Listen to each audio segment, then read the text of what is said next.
सारा दिन तुम करती ही क्या हो। ये एक ऐसा शब्द है जिसका ताना शायद ही दुनिया की कोई औरत हो जिसे सुनने को न मिला हो। अपनी ही माँ की भाषा बोलते हुए मेरे पति मनन जी मेरे ऊपर चिल्लाए जा रहे थे। आज मेरे भी सब्र का बांध टूट गया था। मैंने भी ठान लिया था ऐसी ज़िंदगी जीने से तो मौत ही बेहतर है। कुछ ना कुछ तो करना ही पड़ेगा।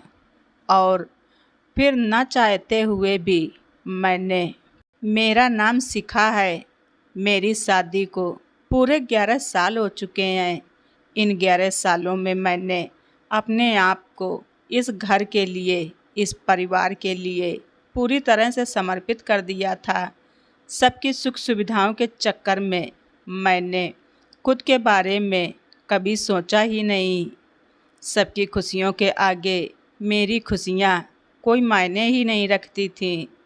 सुबह 5 बजे से लेकर रात के 11 बजे तक पूरे परिवार को खिलाने पिलाने की, घर की साफ सफाई, झाड़ू पोछा, बर्तन, कपड़े, बच्चों को नहलाना, तैयार करना, ब्रेकफास्ट करवाना, बच्चों को बस स्टॉप पर छोड़ने जाना, फिर घर का सारा काम करना, बच्चों को दोपहर में लेकर आना, होमवर्क करवाना, अगर घर में कोई गेस्ट आ जाए उसकी आओ भगत करना। पूरे दिन घर में इधर उधर भागती रहती हूँ। खुद के लिए कभी टाइम ही नहीं मिला।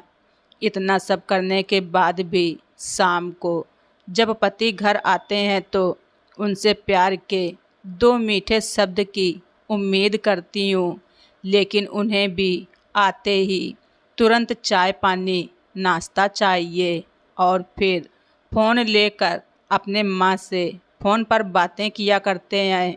तब तक मैं किचन में खाना बनाती, बात करने के बाद खाना खाकर सो जाते।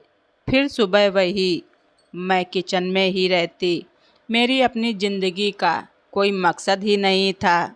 परिवार की खुशी ही मेरी ज़िंदगी बन गई थी और मेरा मकसद भी।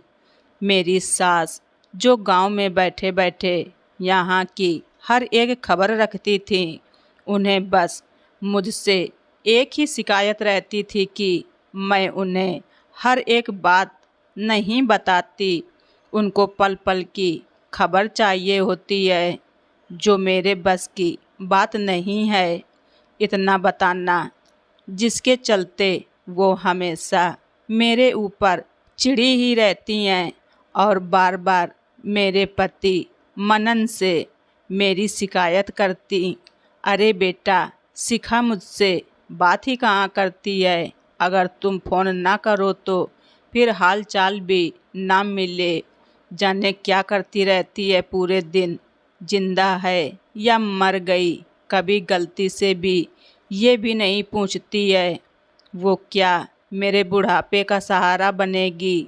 ऐसी बातें सुन सुनकर मनन मेरे ऊपर गुस्सा हो जाते।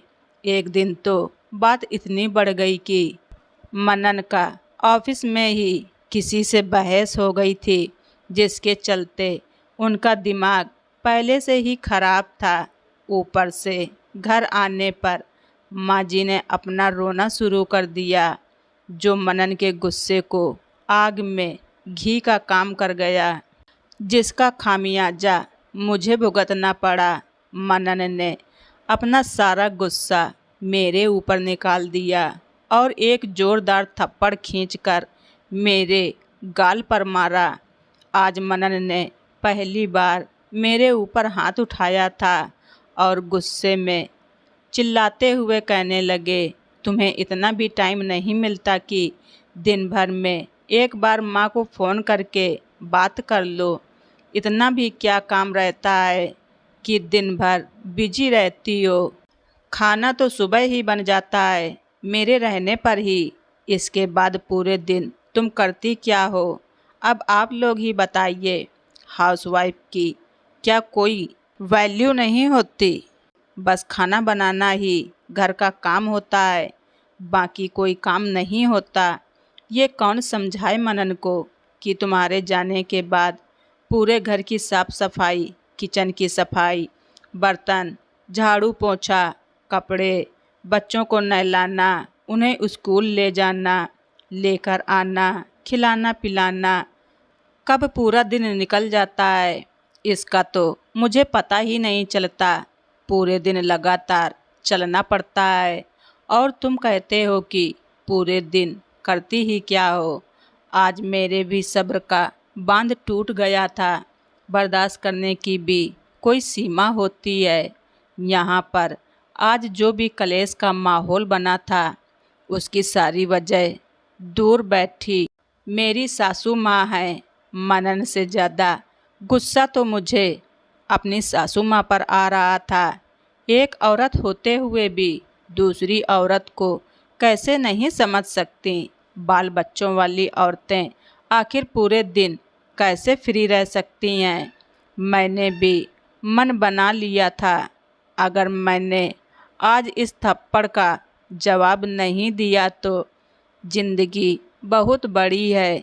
ऐसे मारपीट सहते सहते मैं अपनी ज़िंदगी नहीं बिता सकती। मुझे आज अभी इसी समय कोई न कोई फैसला तो ज़रूर लेना पड़ेगा। रोते हुए मैं अपने कमरे में गई। पूरी रात रोती रही और आखिरकार मैंने फैसला कर ही लिया कि मुझे क्या करना है। दूसरे दिन मेरे मायके से मनन को मेरे भैया का फ़ोन आता है। भैया कहते हैं, जीजा जी, माँ की तबीयत बहुत ख़राब है, वो शिखा से मिलना चाहती हैं। मनन ने कुछ नहीं कहा, लेकिन इतना सुनते ही मैंने अपना सामान पैक किया और स्टेशन की ओर चल पड़ी। अपने मायके जाना, भैया का फ़ोन आना, ये सब मेरे ही प्लान का एक हिस्सा था। जैसे ही मैंने ससुराल की चौखट को पार किया, उसी समय मैंने प्रण कर लिया था कि अब मैं वापस तभी आऊँगी जब इस घर में मुझे इस घर की बहू होने का दर्जा मिलेगा, ना कि एक काम वाली। 2 दिन तो जैसे तैसे मनन ने सब कुछ संभाला। इन 2 दिनों में मैंने मनन से एक बार भी बात नहीं की थी और 2 दिन बाद मनन का फ़ोन आता है। वो मुझे वापस आने के लिए कहते हैं, लेकिन मैंने भी साफ साफ कह दिया, जब तक माँ की तबीयत ठीक नहीं हो जाती मैं वापस नहीं आऊँगी। तब तक के लिए आप अपनी माँ को बुला लीजिए। अगले दिन माँ जी भी आ गईं। बेटे का स्कूल भी छूट रहा था, इसलिए मैंने उसे घर भेज दिया।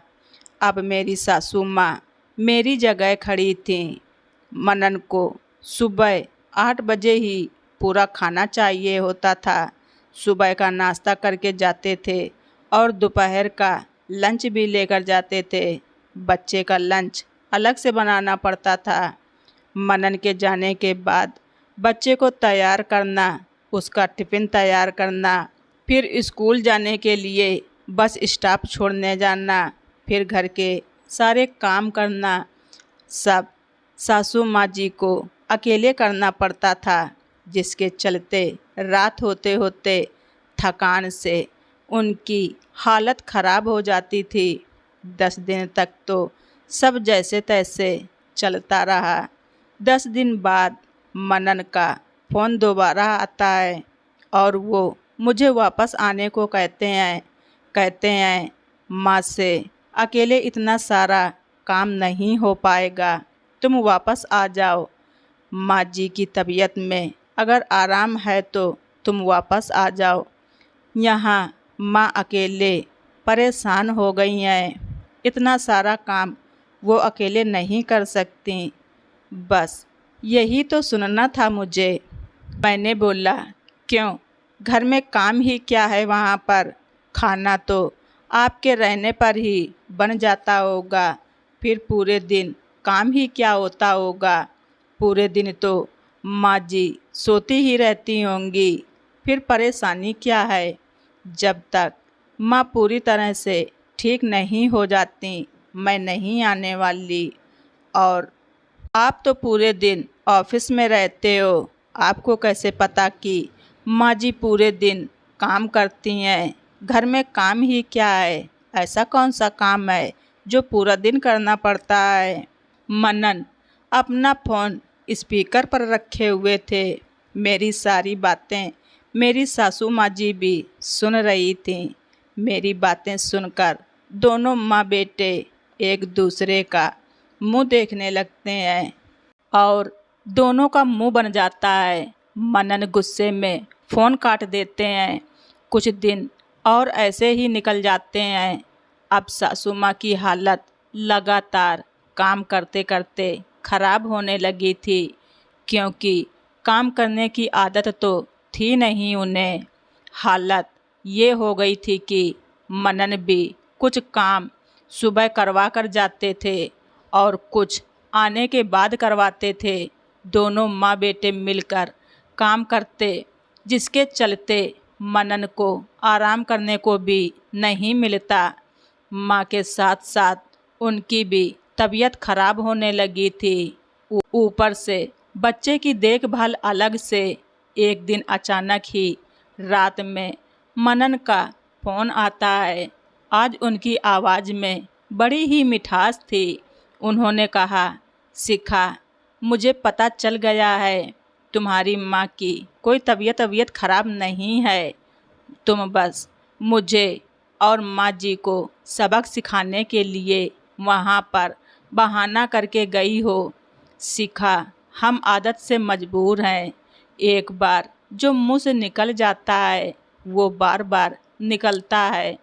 फिर मैं ये सोच ही नहीं पाता कि हमने जो गुस्से में बोला है उससे सामने वाले के दिल पर क्या बीतेगी। उस दिन के लिए मुझे माफ़ कर दो और हो सके तो प्लीज़ घर वापस आ जाओ।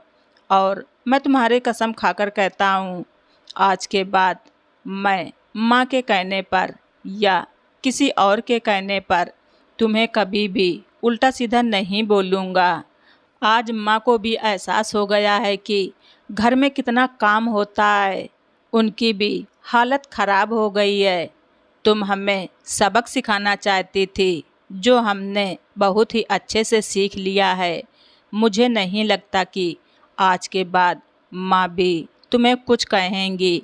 अगर वो कुछ कहती भी हैं तो मैं उन्हें तो कुछ नहीं कह सकता, लेकिन मैं अपनी पूरी जिम्मेदारी लेता हूँ। आज के बाद मैं तुम्हें कभी भी कुछ भी नहीं कहूँगा। मैं भूल गया था कि मैं पूरे दिन जैसे ऑफिस में काम करता हूँ, वैसे ही तुम भी पूरे दिन घर में काम करती रहती हो। इसका एहसास शायद मुझे कभी भी नहीं होता अगर तुम हमें छोड़कर नहीं जाती। मनन की बातें सुनकर मुझे बहुत खुशी हो रही थी। आज मनन की बातों में दर्द, प्यार, अपनापन, पछतावा सब साफ साफ दिख रहा था। लेकिन मुझे ये सुनकर खुशी हो रही थी कि कम से कम इन्हें मेरी अहमियत का तो पता चला। मैंने मनन से कल आने के लिए बोलकर फ़ोन रख दिया और अगले दिन अपने घर की तरफ निकल पड़ी, जहाँ अब मेरी कदर उस घर की बहू के रूप में होगी, ना कि काम वाली के रूप में। जहाँ अब मेरे काम की और मेरी इज्जत होगी, जहाँ अब मुझे बात बात पर सबके ताने नहीं सुनने पड़ेंगे कि मैं पूरे दिन करती ही क्या हूँ। तो दोस्तों, आप सभी लोगों को हमारी ये स्टोरी कैसी लगी कमेंट बॉक्स में लिखकर ज़रूर बताएं। धन्यवाद। ऋचा वॉइस।